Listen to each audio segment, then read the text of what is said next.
Web testing के interview के question और आंसर देख रहे हैं। इसमें है how is web application testing different to desktop application testing. किस तरीके से वेब एप्लीकेशन की टेस्टिंग डेस्कटॉप एप्लीकेशन की टेस्टिंग से अलग होती है।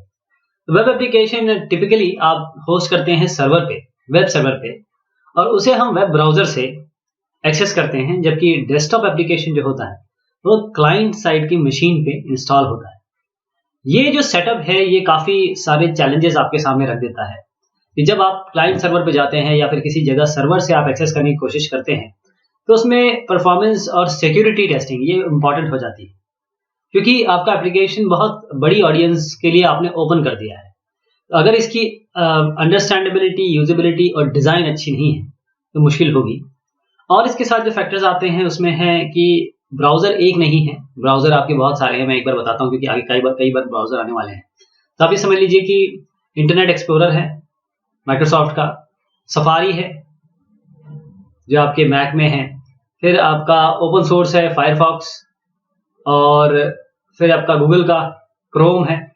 सबसे ज्यादा यूज हो रहा है गूगल क्रोम और फायरफॉक्स, ये है सबसे ज्यादा यूज होने वाले।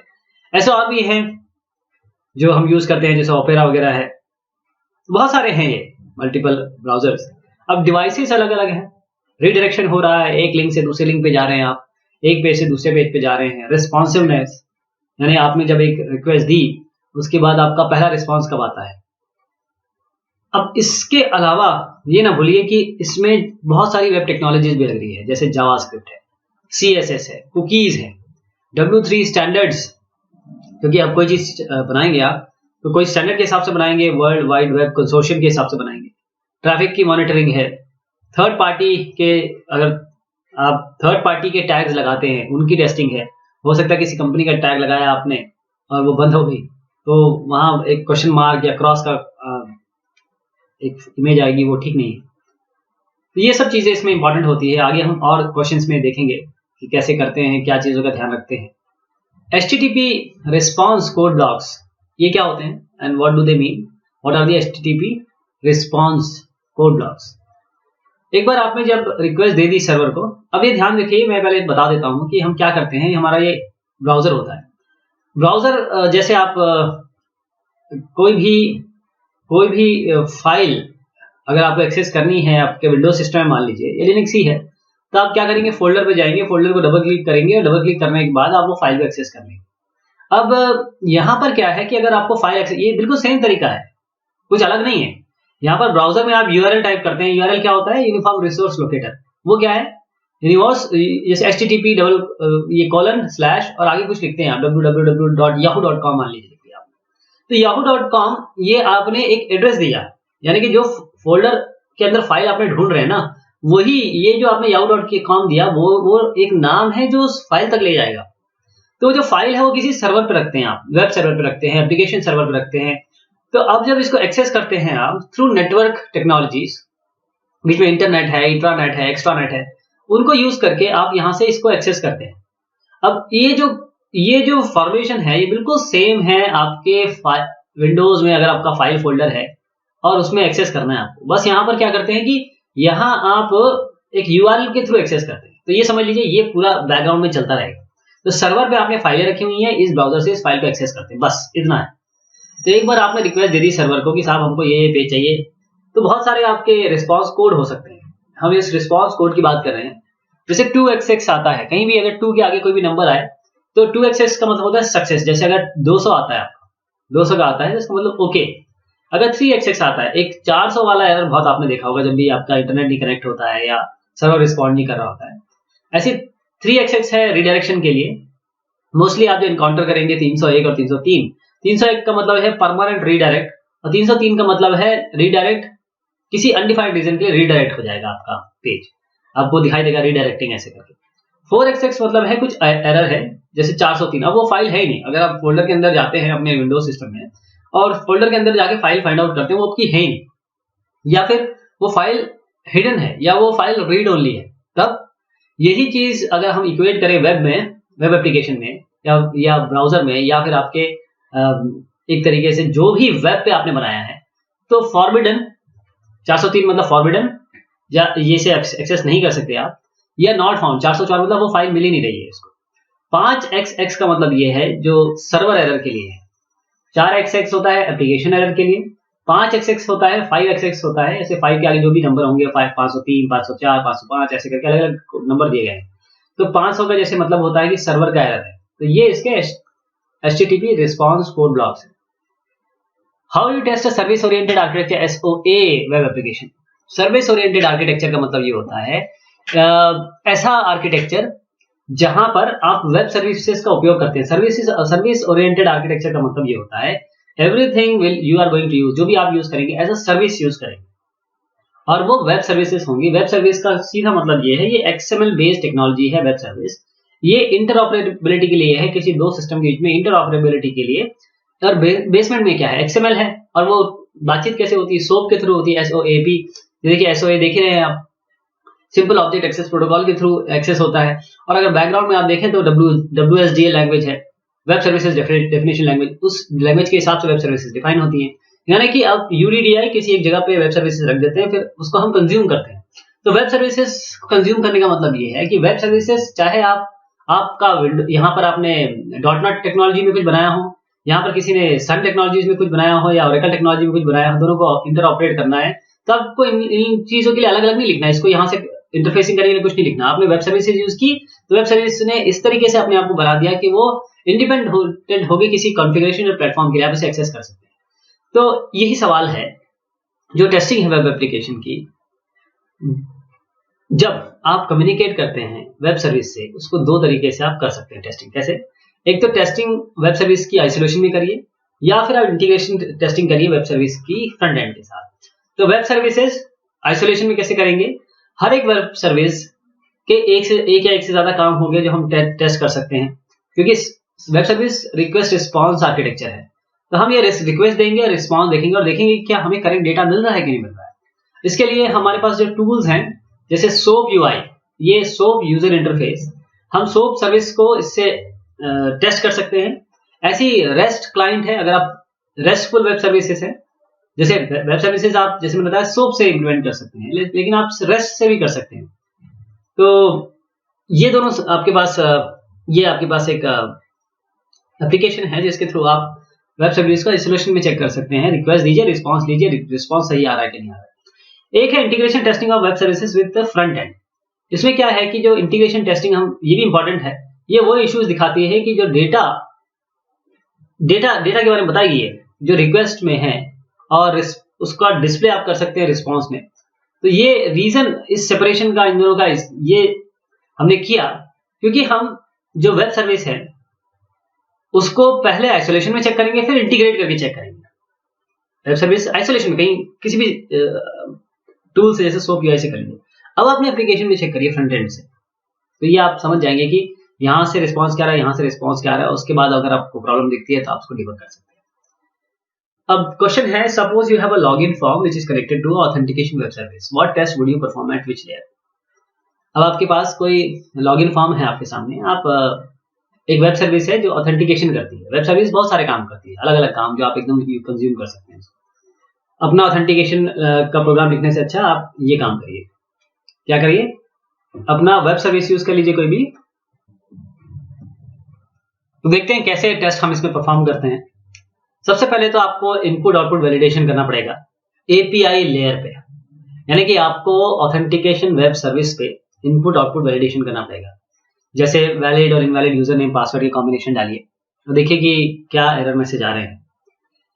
फिर लोकेशन, जो डिस्प्ले होगा एरर, उसका कलर क्या है और क्या रिस्पॉन्स आ रहा है, उस एरर मैसेज को आपको देखना पड़ेगा कि जो जावास्क्रिप्ट है और कुकीज, इसके टेस्ट जो आपके फ्रंट एंड के लॉगिन पेज में होंगे, क्योंकि फ्रंट एंड आपका जो जहां पर यूजर इंटरैक्ट करेगा वहां पर आपकी जावास्क्रिप्ट और कुकीज बनती है, उसकी टेस्टिंग यहां जरूरी है।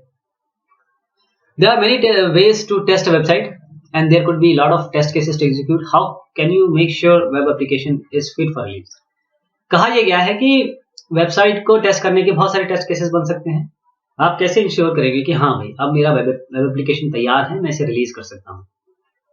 देखिए, most of the cases we have application and softwares which can automate the test cases. इसका मतलब ये है कि ऑटोमेट आप कर सकते हैं टेस्ट केसेस को, यानी आपको मैनुअल नहीं करना है। हाँ, एक पेयर वाइज टेस्टिंग कर सकते हैं आप, ताकि जो कॉम्बिनेशंस हैं या मॉडल बेस्ड टेस्टिंग है वो आप प्लान कर सकते हैं, जिसमें आप क्या करेंगे, जो मेजर फंक्शनैलिटी है, आप ये तो पता लगा सकते हैं कि मेरी मेजर फंक्शनैलिटी क्या है। वो मेजर फंक्शनैलिटी आपके वेब एप्लीकेशन पे चलनी चाहिए। पहली चीज तो ये देख लीजिए कि सारी चल रही है, तब आप बोलेंगे हाँ अब मेरा फिट है रिलीज के लिए। और उसके अलावा आप अगर आपने कोई वेबसाइट बनाई है, तो जैसे वेब वर्डप्रेस पे बनाई है, तो उसमें एनालिटिक्स देख सकते हैं, कौन सा पेज पॉपुलर है, कौन से फीचर बहुत सारे यूजर यूज करते हैं। उस एनालिटिक्स से आप वेरीफाई कर सकते हैं कि मुझे क्या ठीक करना है, या जैसे आप रिलीज से पहले तो बीटा रिलीज करते हैं ना, और कई यूजर्स उसे चेक करते हैं, तो उस चीज को देख सकते हैं आप। परफॉर्मेंस और स्ट्रेस टेस्टिंग क्या होता है? परफॉर्मेंस और स्ट्रेस, देखिए परफॉर्मेंस और स्ट्रेस दोनों अलग अलग चीजें हैं, और मैं बताऊं आपको, परफॉर्मेंस टेस्टिंग का ही पार्ट है स्ट्रेस और लोड। ये दो अलग अलग टेस्टिंग होती है, स्ट्रेस और लोड। तो परफॉर्मेंस टेस्टिंग का मतलब ये है कि हम जानना चाहते हैं अपने एप्लीकेशन का परफॉर्मेंस कैसा है जब उसमें लोड और स्ट्रेस कंडीशन आएगी। मैं आपको लोड और स्ट्रेस भी बताता हूँ। लोड और स्ट्रेस पे आपका सिस्टम या एप्लीकेशन कैसा परफॉर्म कर रहा है, इसको मेजर किया जाता है रिस्पॉन्स टाइम से। ये रिस्पॉन्स टाइम ध्यान में रखिएगा, परफॉर्मेंस का सीधा रिलेशन है रिस्पॉन्स टाइम से। यानी कि हम पूरे सिस्टम को चेक करते हैं लोड और स्ट्रेस कंडीशन में। तो स्ट्रेस कंडीशन क्या हुई? स्ट्रेस कंडीशन का मतलब यह हुआ कि हम डेटाबेस या अपना जो भी एप्लीकेशन है उसमें लोड बढ़ा देते हैं। जैसे एक साथ बहुत सारे आपने यूजर दे दी, एक ही टेबल को एक्सेस कर रहे हैं, बहुत ज्यादा डेटा आपका एक्सेस फेचिंग कर रहे हैं। तो स्ट्रेस टेस्टिंग ये होती है कि जब आप बहुत सारा स्ट्रेस दे देते हैं, तब देखते हैं सिस्टम का रिस्पॉन्स क्या है, सिस्टम का परफॉर्मेंस क्या है।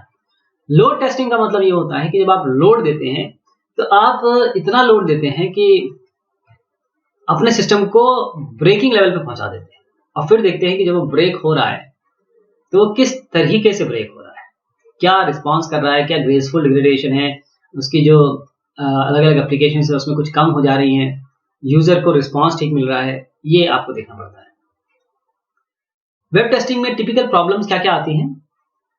एक तो फंक्शनैलिटी, जो आपने फंक्शनैलिटी दी है उसमें कोई प्रॉब्लम आ रही है, यूजर इंटरफेस में वो सब चीजें नहीं है जो यूजर चाहता है, या गलत दी हुई है, या बाएं की जगह दाएं दी हुई है, ऊपर की जगह नीचे दी हुई है, कलर्स ऐसे हैं कि जैसे ब्लैक कलर आपने बैकग्राउंड दे दिया, येलो पे लिख दिया, तो वो बहुत देर तक कोई नहीं देख पाएगा उसे।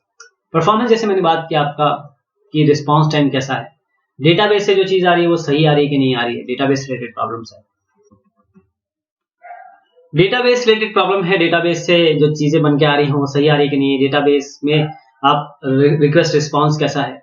ओएस की कंपैटिबिलिटी प्रॉब्लम्स है, यानी कि ऑपरेटिंग सिस्टम जिस पे चल रहा है, जिस पे आपका ब्राउजर चल रहा है, जिस पे आपका सर्वर वेब सर्वर चल रहा है, ब्राउजर की कंपैटिबिलिटी प्रॉब्लम है, जिसमें अलग अलग ब्राउजर है, अलग अलग कंपनी ने बनाए हुए हैं, किसी में HTML5 सपोर्ट है, किसी में नहीं है, किसी में कुछ फ्लैश चलता है, किसी में नहीं चलता है। सिक्योरिटी रिलेटेड प्रॉब्लम है, सिक्योरिटी सबसे इंपॉर्टेंट है कि सिक्योरिटी में हमें देखना है कि आपने अपने एप्लीकेशन को XSS अटैक से ठीक से सेव किया है कि नहीं किया है, SQL इंजेक्शन से सेव किया है कि नहीं किया है, ये आपको देखना है। लोड रिलेटेड प्रॉब्लम है, जैसे मैंने परफॉर्मेंस बताया आपको। नेविगेशन प्रॉब्लम है, एक जगह से दूसरी जगह जा रहे हैं, एक ऐसी जगह पहुंच गए जहां डेड एंड है, वापस आ ही नहीं सकते, या ऐसे पेज पे जाना चाहते हैं जो एग्जिस्ट ही नहीं करता। ये प्रॉब्लम आपकी मेन प्रॉब्लम्स होती हैं वेब टेस्टिंग में। अब क्वेश्चन है कि टेस्ट सिनेरियोज आपको बताने हैं, टेस्ट सिनेरियोज अगर वेबसाइट टेस्ट करनी है, तो हमें ये पहले अज्यूम करना पड़ेगा कि GUI ऑब्जेक्ट्स और जो एलिमेंट्स वेबसाइट के, इनको हम एक माने एक टेस्ट सिनेरियो में। यानी हमें सबसे पहले लिंक्स और बटन को चेक करना है, हमें देखना है कि सारे फॉर्म्स ठीक से काम कर रहे हैं कि नहीं कर रहे हैं। फिर टेस्ट सिनेरियो हमें बनाने पड़ेंगे इन फॉर्म्स के लिए, हर एक वेब पेज के लिए। तो 4 डिफरेंट टाइप्स के टेस्ट सिनेरियो इस फॉर्म के लिए बन सकते हैं। जो फॉर्म है उसमें वैलिड डेटा, आप वैलिड डेटा चेक करेंगे कि यूजर वैलिड डेटा डाले, अगर इनवैलिड डेटा डालता है तो क्या वायलेशन होता है वैलिडेशन का, और अगर कोई मैंडेटरी फील्ड, जैसे मान लीजिए आपका फोन नंबर के आगे स्टार लिखा हुआ है, यहाँ फोन नंबर डालना है और आपने फोन नंबर डाला, तो उसमें गलत अगर डाला या फिर कोई वर्ड डाल दिया तो फिर क्या होगा। इसके अलावा आपको जो एग्जिस्टिंग रिकॉर्ड डिटेल्स फॉर्म के वो भी चेक करने पड़ेंगे कि जब आप यूजर सबमिट करता है वो सही तरीके से रिफ्लेक्ट हो रहे हैं कि नहीं हो रहे हैं। वेबसाइट की जब टेस्टिंग हो रही हो या आप करेंगे तो क्या कॉन्फ़िगरेशन आप कंसीडर करेंगे? तो कुछ कॉन्फ़िगरेशन है जिसमें हमारा मेन कंसीडरेशन रहेगा। पहले तो देखिए, कॉन्फ़िगरेशन का मतलब होता है हार्डवेयर प्लस सॉफ्टवेयर, या सॉफ्टवेयर छोड़िए, हार्डवेयर प्लस ऑपरेटिंग सिस्टम को मानिए आप। हार्डवेयर और ऑपरेटिंग सिस्टम को मिला के एक प्लेटफॉर्म बनता है। तो हार्डवेयर यानी कि आप मैक है, लिनक्स है, अलग-अलग प्लेटफॉर्म के लिए इसको आपको वेरीफाई या चेक करना पड़ेगा। ब्राउज़र की बात जहाँ तक आती है, क्योंकि ब्राउज़र किसी ऑपरेटिंग सिस्टम पे चल रहा होगा, तो उसका क्या वर्जन है, आपका वेब पेज या एप्लीकेशन उसमें कैसे दिख रहा है। इसके अलावा आप प्लगइन्स चेक करेंगे, क्योंकि HTML5 के पहले जो भी एप्लीकेशन बने हैं, उसमें मान लीजिए कोई आप वीडियो चलाना चाहते हैं तो उसके लिए एडोब फ्लैश आपको एक प्लगइन इंस्टॉल करना पड़ेगा ब्राउज़र में। HTML5 के पहले की बात कर रहा हूँ। और ये अगर आपका एडोब फ्लैश ही नहीं चल रहा है तो आपको वेब पेज पे वीडियो दिखाई नहीं देगा। जो रेजोल्यूशन है मॉनिटर का, कलर डेप्थ क्या है, टेक्स्ट साइज क्या है, हर एक कॉन्फ़िगरेशन में आपको चेक करना पड़ेगा। ऑथेंटिकेशन और ऑथराइजेशन में क्या अंतर है वेब टेस्टिंग में? पहले मैं आपको बताऊं ऑथेंटिकेशन और ऑथराइजेशन क्या होता है। ऑथेंटिकेशन का मतलब ये होता है कि आप ये वेरीफाई कर रहे हैं कि जो यूजर क्लेम कर रहा है कि मैं हूं, क्या वो है, क्या वो ही है। अगर वो ही है तो आप उसको ऑथेंटिकेट कर देते हैं कि जी हम इन्हें जानते हैं, हम इनको ऑथेंटिकेट कर रहे हैं। ऑथराइजेशन का मतलब ये है कि अब वो ऑथेंटिकेट हो गए हैं साहब, लेकिन मान लीजिए एक हॉस्पिटल है और उसमें एक मान लीजिए नर्स है। ओके, नर्स जो है वो कहीं पे ऐसी चीज रखी जाती है जहां पर आप उसको एक्सेस नहीं दे रहे हैं, लेकिन बाकी जैसे दवाइयां जहां रखी है, जहां पर कॉटन रखा है या बाकी कुछ मेडिकल इक्विपमेंट्स रखे हैं, वहां पर उसको जाने दे सकते हैं। तो ऑथेंटिकेटेड तो है नर्स, हॉस्पिटल में वो कहीं भी घूम सकती है, लेकिन वो उस जगह नहीं जा सकती जहां पर केवल डॉक्टर या फिर मैनेजमेंट जा सकता है। वो वहां जा सकती है जहां तक उसकी परिधि है, यानी कि वो केवल मेडिकल का सामान उठा सकती है और अपने मेडिकल इक्विपमेंट उठा सकती है। ये ऑथराइजेशन हो गया। तो ये एक मैंने आपको सिनेरियो बताया। तो ऑथेंटिकेशन एक प्रोसेस है जिसमें सिस्टम ये आइडेंटिफाई करता है कि यूजर कौन है, जबकि ऑथराइजेशन ये होता है कि ऑथेंटिकेशन के बाद कि कहां कौन कौन सी चीज इसे मिलेगी एक्सेस करने के लिए। ऑथेंटिकेशन हम यूज करते हैं ये जानने के लिए कि वो यूजर वही है जो क्लेम कर रहा है कि मैं वही हूं। ऑथराइजेशन सिस्टम डिसाइड करता है कि कौन सा काम ये ऑथेंटिकेटेड यूजर कर सकेगा या उसको हमने अलाउंस या अनुमति दी है। अलग अलग टाइप के ऑथेंटिकेशन होते हैं, जैसे पासवर्ड बेस्ड ऑथेंटिकेशन होता है, डिवाइस बेस्ड ऑथेंटिकेशन है। जैसे ध्यान दीजिएगा, ऑथेंटिकेशन का मतलब ये है कि आपके पास यूजर नेम पासवर्ड आ गया, आप ऑथेंटिकेट कर रहे हैं। अब अगर आप बैंकिंग वेबसाइट्स में जाएंगे तो आप देखिए सबसे पहले आपको दिखाते हैं, आप लॉगिन डालिए, अपना यूजर नेम डालिए, फिर यहाँ पर कोई एक इमेज आ जाती है। वो इमेज आपकी है, आपने ही वेरीफाई करनी है कि ये बर्ड है या जो भी है, कंप्यूटर है। ये अगर दिख गया आपको तो समझ जाएंगे कि हाँ ये यूजर नेम जो है इसके हिसाब से चीज सही आ रही है। तो इससे क्या फिशिंग विशिंग अटैक थोड़े रुक जाते हैं। अब यहाँ पर आप अपना पासवर्ड डालेंगे, आगे बढ़ेंगे। कई बार क्या होता है कि जब आप पासवर्ड डालेंगे तो आपके मोबाइल पे मैसेज आ जाता है। ये 2 लेवल ऑथेंटिकेशन है, टू लेवल ऑथेंटिकेशन, 1 वे 2 वे ऐसा ऑथेंटिकेशन हो सकता है। अब ऑथराइजेशन की बारे में बात करें तो अगर आप फाइलों की बात करें, एक्सप्लोरर की बात करें, विंडोज की बात करें, तो आप क्या होता है जिसमें रीड ओनली, रीड और राइट, ये तरीके हैं ऑथराइज करने के कि रीड कर सकता है, राइट कर सकता है। ऑथेंटिकेशन का मतलब यूजर नेम, पासवर्ड वगैरह। HTTP और HTTPS में क्या अंतर है? ये S जो होता है ये एक बड़ा रोल प्ले कर रहा है आजकल सारी वेबसाइट जो है HTTPS है। HTTPS क्यों है? क्योंकि इसमें HTTP में 2 तरीके से हम रिक्वेस्ट रिस्पांस लेते हैं। या तो हम गेट करते हैं या पोस्ट करते हैं, पोस्ट या गेट करते हैं, दोनों के अपने अपने वो है कि एक में आप कोई URL पे ही दिख जाता है क्या कंटेंट जा रहा है, एक में नहीं दिखता है, एक सिक्योर है, एक नॉट सिक्योर है, इस तरीके से। तो उन सब चीजों को दूर करने के लिए HTTPS, S का मतलब होता है सिक्योर सॉकेट लेयर। तो डिफरेंस इसमें ये है कि हाइपरटेक्स्ट, दोनों ही हाइपरटेक्स्ट ट्रांसफर प्रोटोकॉल है, मानिए ये ऐसे प्रोटोकॉल है जो रिक्वेस्ट रिस्पांस पे है कि आप किस तरीके से वेब पेज भेजेंगे या डॉक्यूमेंट भेजेंगे और किस तरीके से आपका रिस्पांस आएगा। तो रिक्वेस्ट रिस्पांस थ्योरी पे ये हाइपरटेक्स्ट प्रोटोकॉल बेस्ड है। तो ये एक प्रोटोकॉल है जिसमें आप information back and fourth server, web server और क्लाइंट के बीच में एक तरीके से आदान प्रदान होता है इसका। HTTP का मतलब ये है कि नॉर्मल गेट पोस्ट। HTTPS का मतलब ये होता है कि एक नॉर्मल HTTP इंटरेक्शन, लेकिन ये हो किस पे रहा है? ये हो रहा है एनक्रिप्टेड। जैसे RSA आपने सुना होगा, आपने DSA ऐसे सुना होगा। तो इन सब एल्गोरिथम को लगा के यहाँ इंक्रिप्शन है, यानी आपका जो डेटा जाएगा वो इंक्रिप्टेड होगा। अगर कोई इसे पकड़ भी लेता है तो वो समझ नहीं पाएगा। उसे ब्रेक नहीं कर सकता। वो secure socket layer, encrypted secure socket layer है, और ये transport layer security mechanism, TLS, transport layer, अलग अलग लेयर होते हैं ना आपके एप्लीकेशन लेयर से लेकर नीचे आपका फिजिकल लेयर तक, तो ये SSL के ऊपर आपका कम्युनिकेशन हो रहा है। अब दूसरा अंतर समझिए, HTTP नॉर्मली यूज करता है पोर्ट नंबर 80, HTTPS जहां यूज करता है 443, ये पोर्ट नंबर यूज करता है जहां पर जिस पोर्ट से डेटा जाएगा, जिस पोर्ट से डेटा आएगा, वो लिसनिंग पोर्ट होता है।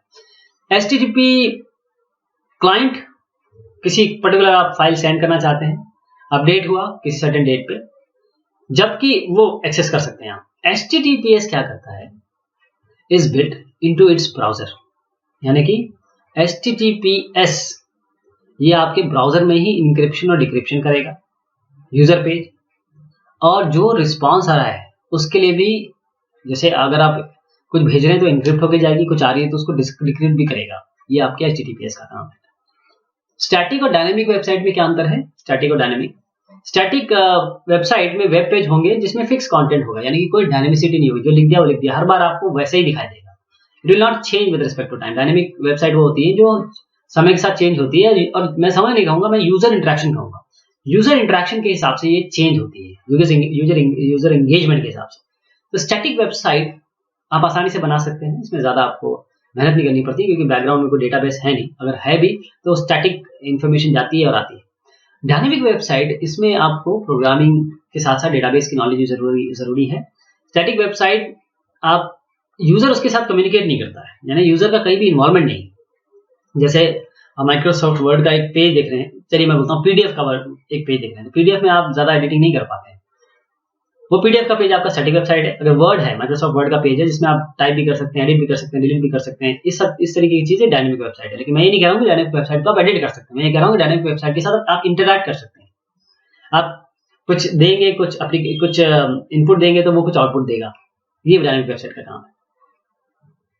How do you perform testing on web based application using QTP? QTP एक ऐसा आपका टूल है जिससे आप टेस्टिंग परफॉर्म करते हैं, QTP। तो हम परफॉर्मेंस टेस्टिंग कर सकते हैं QTP से, जो आप अपने एप्लीकेशन में QTP का प्लगइन डाल के आप देख सकते हैं कि चीजें ठीक है कि नहीं, यानी कि परफॉर्मेंस टेस्टिंग कर सकते हैं। इसी तरीके से QTP में परफॉर्मेंस के अलावा URL टेस्टिंग है, लिंक टेस्टिंग है, वेब टेस्टिंग है, बहुत सारे ऑप्शंस हैं जो QTP से आप परफॉर्म कर सकते हैं। क्रॉस साइट स्क्रिप्टिंग क्या होती है? क्रॉस साइट स्क्रिप्टिंग ये एक थ्रेट है, थ्रेट यानी कि आपकी वेबसाइट का खतरा है, इसको हम XSS भी कहते हैं, XSS अटैक। इसमें क्या होता है कि जब वेब एप्लीकेशन आपका कोई मैलिशियस डेटा किसी यूजर से गैदर कर लेता है, अब डेटा आपका कलेक्ट हो गया, आपके वेबसाइट में कोई मैलिशियस डेटा आ गया, आपको पता भी नहीं है इसका। अब जैसे ही ये मैलिशियस डेटा आपके वेब पेज में इंसर्ट हो गया, अब कोई भी इसे एक्सेस करता है आपके वेब पेज पे, तो ये स्क्रिप्ट या HTML कोड चल जाएगा, और ये मैलिशियस कोड उस बेचारे यूजर को परेशान करेगा जिसने आपका वेब पेज एक्सेस किया है, क्योंकि ये मैलिशियस कोड एक पार्ट बन जाएगा उसकी वेब रिक्वेस्ट का। तो यूजर के कंप्यूटर पे जिसने इसको यूज किया है, और अगर मैलिशियस कोड में लिखा है कि डेटा चुरा लीजिए, तो डेटा चुरा लिया जाएगा। मैं आपको बताता हूँ कैसे होता है। मान लीजिए आपका ये वेब पेज है, आपने इसमें फीडबैक सिस्टम दिया हुआ है। फीडबैक सिस्टम में किसी ने क्या किया कि कुछ लिख के एक मैलिशियस कोड यानी जावास्क्रिप्ट का एक कोड लिख दिया, और उसमें यहाँ पर लिख दिया this is my malicious code. हाँ, अब मैलिशियस कोड ये फीडबैक है सिंपल, तो ये फीडबैक आपके डेटाबेस में जाके स्टोर होगा, जो यूजर के फीडबैक होते हैं या फिर रिस्पॉन्स होता है। उसने मैलिशियस कोड लिख दिया, आपके सिस्टम पे जाके चला गया। अब कोई दूसरा यूजर आया और उसने इस आपके वेब पेज को एक्सेस किया, और ये मैलिशियस कोड तो आपके इसमें फीडबैक में आ गया है। जैसे वो एक्सेस करेगा, ये मैलिशियस कोड चल जाएगा, अब बस उसके सिस्टम में जो प्रॉब्लम है वो शुरू हो जाएगी। कौन कौन सी सिक्योरिटी टेस्टिंग आप परफॉर्म करते हैं? पहले सिक्योरिटी टेस्टिंग का मतलब ये है कि हम चाहते हैं कि सिस्टम को किसी तरीके से ब्रेक करें, सिक्योरिटी वाइज उसकी वल्नरेबिलिटी चेक करें, कोई ऐसी चीज चेक करें जिससे सिस्टम की सिक्योरिटी कॉम्प्रोमाइज हो सकती है। तो हमको लूप होल ढूंढना है सिक्योरिटी में। तो इसके लिए बहुत सारे सिस्टम आप देखिए इंक्रिप्शन टेक्निक और पासवर्ड को स्टोर करने के लिए इंक्रिप्शन टेक्निक को यूज करते हैं। तो हम अलग अलग पासवर्ड्स डालने की कोशिश करते हैं ताकि पासवर्ड ब्रेक कर सकें। दूसरा यह है कि एसक्यूएल इंजेक्शन अटैक्स, इसको हम देखते हैं कि एसक्यूएल इंजेक्शन अटैक या एक्सएसएस अटैक से आपका सिस्टम उसको रोक पाता है कि नहीं रोक पाता है। देखिए, जब आप टेस्टिंग कर रहे होते हैं तो आप कॉन्फ़िगरेशन जो एप्लीकेशन का है या सर्वर का चेंज नहीं करेंगे, और सर्विसेज जो रन करनी है सर्वर पे उसको भी नहीं चेक करेंगे, चेंज नहीं करेंगे। जो एग्जिस्टिंग यूजर है या कस्टमर डेटा है जो भी एप्लीकेशन में रखा हुआ है उसको भी आप छेड़ेंगे नहीं, क्योंकि अगर इनको चेंज करेंगे तो आपकी प्रॉपर सिक्योरिटी चेकिंग नहीं हो पाएगी। अब मैं एसक्यूएल इंजेक्शन बता रहा था। एसक्यूएल इंजेक्शन में क्या होता है कि एक एसक्यूएल क्वेरी यूजर लिख देता है, यानी कि जो आपके इसमें कोई क्वेरी जा रही है, उस क्वेरी में एक मैलिशियस डेटा डाल के यूजर एक एसक्यूएल क्वेरी की तरह भेज देता है। एसक्यूएल क्वेरी जो है, अगर आपने ठीक से नहीं लिखी, जैसे आपने ऑलरेडी प्रीपेड स्टेटमेंट नहीं किए हुए हैं, केवल यूजर को दे दिया कि आप इसमें डालिए, वो कुछ मैलिशियस कोड बना के, क्योंकि लोगों को एसक्यूएल तो एक लैंग्वेज है, वो लैंग्वेज है जिसके लिए एसक्यूएल एक इंजन होगा, वो एसक्यूएल इंजन क्या समझ रहा है। अगर आपने उसमें मैलिशियसली इस तरीके से कोड का फॉर्मेशन किया और वो मैलिशियस कोड या कोई गलत कोड आपके डेटाबेस में चला गया, बस इसे ही हम एसक्यूएल इंजेक्शन कहते हैं।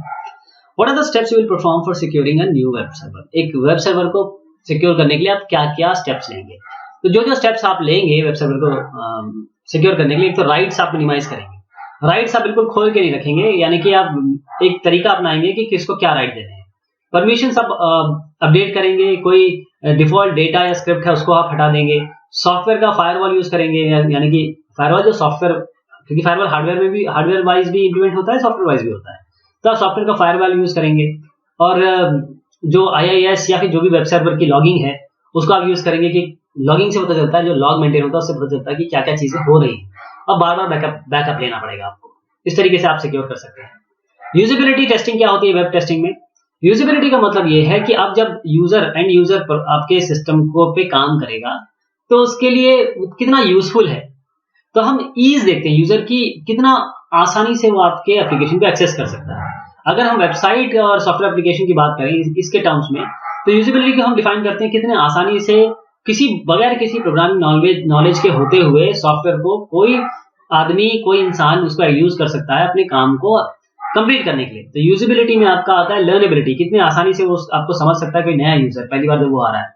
मेमोरेबिलिटी यानी कि ये है कि कुछ दिनों बाद, एक हफ्ते बाद वो आया, उसको सब चीज नई जैसी लग रही है, ऐसा नहीं होना चाहिए। जब वो आए तो उसको पता लग गया कि अरे ये तो मैंने किया था, फटाफट वो अपना काम कर सके। एफिशिएंसी का मतलब ये है कि कितने जल्दी वो उस काम को सीख सकता है, फेमिलियर हो जाता है, और जितना जल्दी फेमिलियर होगा उतनी एफिशिएंसी बढ़ेगी यूजर की। अगर उसको समय लग जाएगा उसको सीखने में, समझने में ही, तो फिर आप कहेंगे कि आपके सॉफ्टवेयर की यूजेबिलिटी सही नहीं है, अच्छी नहीं है। डिफरेंस क्या है वेब बेस्ड टेस्टिंग और विंडोज बेस्ड टेस्टिंग में? वेब बेस्ड टेस्टिंग का मतलब है हमें देखना है कोई ब्रोकन लिंक तो नहीं है वेब पेज में। जो परफॉर्मेंस है वेब का, उसमें रिस्पॉन्स टाइम कैसा है, ग्राफिकल यूजर इंटरफेस देखना है, टेक्स्ट क्या लिखे हुए हैं पेज में। विंडोज बेस्ड टेस्टिंग में आपको फंक्शनैलिटी चेक करनी पड़ती है, इंटीग्रेशन टेस्टिंग है, बहुत सारी चीजें जो आपकी मेन टेस्टिंग लेवल पे आती है वो आपको चेक करनी पड़ेगी। वेब टेस्टिंग में कॉमन बग्स क्या आती है, प्रॉब्लम आपने क्या क्या देखी है? तो वेब बेस्ड टेस्टिंग में जो कॉमन बग्स हैं उसमें एक तो नेविगेशन का बग है, एक जगह से दूसरी जगह जा रहे हैं तो कभी मिल रहा है, कभी नहीं मिल रहा है, कभी कहीं और चला जा रहा है, या कुछ पॉपअप चले आ रहे हैं। यूजेबिलिटी कितनी आसानी से आप समझ सकते हैं, आपने बहुत अच्छी वेबसाइट बनाई, बहुत अच्छा काम किया, लेकिन आप उसको यूजर उसको समझ ही नहीं पा रहा है, इतना कॉम्प्लिकेट कर दिया आपने। अब कॉस्मेटिक इश्यूज और GUI इश्यूज, जैसे मैंने आपको बताया, कोई अगर मूक बधिर आ रहा है आपकी वेबसाइट पे वो भी एक्सेस करेगा, कोई ऐसा आ रहा है जो ओल्ड एज है वो भी एक्सेस करेंगे। तो अब आपने ऐसा कर दिया, इतना छोटा लिख दिया कि साहब देख ही नहीं पा रहे हैं, समझ ही नहीं पा रहे हैं। तो GUI इश्यूज, कॉस्मेटिक इश्यूज काले कलर में आपने रेड से लिख दिया, तो आदमी थोड़ी देर में उसकी कॉस्मेटिक इश्यूज से परेशान हो गए, छोड़ देगा आपकी वेबसाइट को। फंक्शनल इश्यूज, आपने कुछ बटन दिए जो क्लिक करने पर चल ही नहीं रही है। परफॉर्मेंस इश्यूज, आपने एक इनपुट, जैसे यूजर ने कोई इनपुट दिया और फिर आपकी चक्री घूमने लगी यूं करके और रिस्पॉन्स ही नहीं आ रहा है, या रिस्पॉन्स अगर आ भी रहा है तो आपको कोई मैसेज ही नहीं आ रहा है, उसको वो समझ नहीं पा रहा है कि क्या हो क्या रहा है।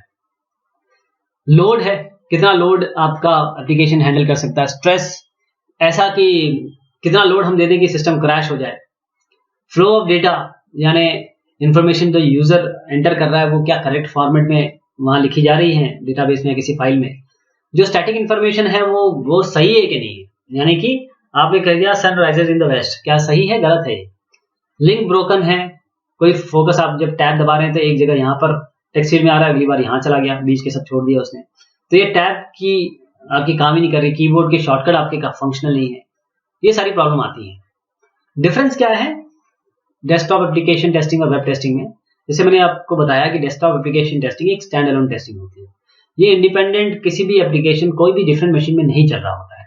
इस एप्लीकेशन टेस्टिंग में किसी यूजर या नंबर ऑफ यूजर के बढ़ने या घटने का कोई सवाल नहीं उठ रहा है। यहाँ पर वेब टेस्टिंग में जो बहुत सारी चीजें आ जाती है, क्लाइंट है, सर्वर है, कम्युनिकेशन है, नेटवर्क है, तो क्लाइंट सर्वर टेस्टिंग है ये। तो वेब टेस्टिंग में हम जो मेन चीज देखते हैं वो है usability, graphical user interface, load, performance testing. Field validation क्या होता है वेब टेस्टिंग में? फील्ड वैलिडेशन का मतलब यह है कि हम ये इंश्योर करना चाहते हैं कि सही डेटा ही एंटर किया जाए फील्ड में। हम वैलिडेशन ऑप्शन इसमें दे सकते हैं कि डेटा बिल्कुल सही तरीके से आए, और इसमें हम ये देखते हैं, देखिए मान लीजिए यहाँ पर आपने ईमेल दिया, किसी ने यहाँ पर ठीक से देखा नहीं और नंबर डाल दिया, अपना फोन नंबर डाल दिया, फिर क्या करेंगे आप? तो इसको चेक करना है, जैसे ही वो 98 डालेगा ना, यहीं पे आपका एक एरर आ जाए एजाक्स के थ्रू या फिर jQuery के थ्रू, देखिए ये गलत आपने डाला हुआ है, ये हमारा वेरिफिकेशन है। जैसे मैंने बताया ईमेल है, ईमेल में ये फॉर्मेट होता है, इस फॉर्मेट को फॉलो करें, ये आपको बैकग्राउंड में प्रोग्रामिंग में लिखना पड़ेगा आपको। फोकस टेस्टिंग क्या होती है? फोकस टेस्टिंग का मतलब क्या होता है? फोकस टेस्टिंग का मतलब ये होता है कि पेज आपका ओपन हुआ और मान लीजिए जीमेल का पेज ओपन हो गया, लॉगिन पासवर्ड, अब यहाँ पर कर्सर ब्लिंक नहीं कर रहा है, तो आप कैसे आएंगे वहां पर? यानी कि जब भी पेज ओपन हो तो जो जहां से आपको शुरू करना है वहां पर कर्सर ब्लिंक होना चाहिए, कि आपको यूजर को पता चले कि यहाँ से मुझे शुरुआत करनी है। इसे हम फोकस टेस्टिंग कहते हैं। इसके अलावा एक और चीज है, आप टैब दबा दबा के देखिए, मान लीजिए आपके पास ये पेज में थोड़ा एक्सटेंड करता हूँ इसको, यहाँ अलग अलग आपके फील्ड्स है, तो जैसे टैब दबाएंगे यहाँ आएगा, यहाँ आएगा, ऐसा तो नहीं हो रहा कि यहाँ से ये यहाँ जंप कर जा रहा है या यहाँ पर आने के बाद गायब हो जा रहा है। तो टैब से आपको पता चलता है कि आपका सारी टेक्स्ट फील्ड आपने वेरीफाई किए कि नहीं किए, और वो फोकस ठीक से आ रहा है कि नहीं आ रहा है, इसे हम फोकस टेस्टिंग कहते हैं। अब कुछ वेब टेस्टिंग टूल्स के बारे में बताइए। वेब टेस्टिंग टूल्स में पहले है JMeter। JMeter जो है, जैसे नाम ही दे रहा है मीटर, ये लोड और परफॉर्मेंस टेस्टर है। एक जावा का डेस्कटॉप एप्लीकेशन है जिसमें हम लोड टेस्ट एनवायरनमेंट और क्रिएट कर सकते हैं और फिर देख सकते हैं कि इस लोड के हिसाब से परफॉर्मेंस कैसे आ रही है। इसको स्टैटिक और डायनामिक वेबसाइट दोनों के लिए टेस्ट किया जा सकता है। सिलेनियम, ये सब बहुत बढ़िया है, वेब ऐप टेस्टिंग टूल है ये। इसमें अलग अलग ऑप्शंस है, एक ही सॉफ्टवेयर नहीं है। इसमें आपको सिलेनियम IDE मिलेगा, selenium remote control, selenium grid है, ताकि आपको अलग अलग जो एस्पेक्ट है वेब टेस्टिंग के वो आप कर सकें। वेबसाइट टेस्टिंग क्या होती है? वेबसाइट टेस्टिंग, वेबसाइट ये होता है कि वो एक ऐसी जगह, लोकेशन है जहां पर वेब पेज रखे हुए हैं, वो वेब पेज को आप एक्सेस कर रहे हैं, वो आपस में नेविगेबल है। वेब एप्लीकेशन का मतलब होता है कि वेबसाइट ही वो एक तरीके से, और उसमें आप एप्लीकेशन भी कर रहे हैं, यानी कि आपकी कोई पर्पस को सॉल्व कर रहा है। तो वेबसाइट टेस्टिंग ये एक सॉफ्टवेयर टेस्टिंग है जिसमें हम वेबसाइट को टेस्ट करते हैं। तो वेबसाइट टेस्टिंग जैसे मैंने आपको बताया, हम क्या देखते हैं उसमें? ज्यादा फंक्शनैलिटी देखते हैं, उसकी परफॉर्मेंस है, यूजेबिलिटी है, डेटाबेस रिलेटेड इश्यूज है, ब्राउजर रिलेटेड इश्यूज हैं। इसके लिए आप जैसे मैंने अभी आपको बताया JMeter है, सिलेनियम है, QTP, इन सबको आप यूज कर सकते हैं। स्कोप क्या है वेब टेस्टिंग का? Scope, web testing software testing ही है जिसमें आप वेब बेस्ड एप्लीकेशन को टेस्ट करते हैं। तो इसके लिए पहले जैसे आप बाकी टेस्टिंग करते हैं, यहाँ पर भी आपको टेस्ट प्लान बनाने पड़ेंगे, टेस्ट केस बनाना पड़ेगा, और उसके बाद हम यहाँ पर फंक्शनल डिस्क्रिपेंसी देखते हैं, सिक्योरिटी चेक करते हैं, जो वेब सर्विसेज है उसकी टेस्टिंग करते हैं, जो इंटीग्रेशन है उसकी टेस्टिंग करते हैं। क्योंकि मान लीजिए आपने एप्लीकेशन बनाया, वेब ऐप, कुछ और एप्लीकेशन जोड़ा, दोनों जोड़ने के बाद कोई एरर तो नहीं आ रहा है। ऐसे एनवायरमेंटल इश्यूज हैं या जो एबिलिटी है यूजर के लोड को हैंडल करने की, तो ये इश्यूज हैं, ये जो आपके पब्लिक के सामने जाके खुलें, इससे बेहतर ये है कि हम उसको वहीं पे चेक कर लें। स्कोप है आपका। कौन से आप वेब टेस्टिंग में कॉमन इश्यूज देखते हैं? मैंने अभी भी देखा, एक तो फंक्शनल इश्यूज हैं आपके, जो नेविगेशन से रिलेटेड इश्यूज हैं, कोई ब्रोकन लिंक है, कोई फोकस आपका ठीक से नहीं आ रहा है, टैब ठीक से काम नहीं कर रहा है, कीबोर्ड के जो शॉर्टकट है वो ठीक से काम नहीं कर रहे हैं, कॉस्मेटिक जो आपको वेबसाइट में सामने दिखेगा उसमें GUI इश्यूज है, सबको कैटर करे, सब लोगों को कैटर करे, हर एक एज, हर एक कास्ट, क्रीड, सबके लिए वो अवेलेबल हो। परफॉर्मेंस इश्यू की बात करें तो कितना समय ले रहा है एक पेज दिखने में, और आप जब रिक्वेस्ट दे रहे हैं तो रिस्पॉन्स देने में, लोड कितना लोड हैंडल करता है, स्ट्रेस मतलब किस पॉइंट पे वो क्रैश हो जाएगा, फ्लो ऑफ डेटा जैसे मैंने बताया आपको कि आप करेक्ट फॉर्मेट में डेटा रख रहे हैं कि नहीं कर रहे हैं, और जो स्टैटिक इन्फॉर्मेशन है वो सही है कि नहीं। तो ये हमने कुछ और क्वेश्चंस देखे आपके वेब टेस्टिंग पे, और भी आगे देखेंगे। बहुत शुक्रिया, बहुत मेहरबानी आप सभी की।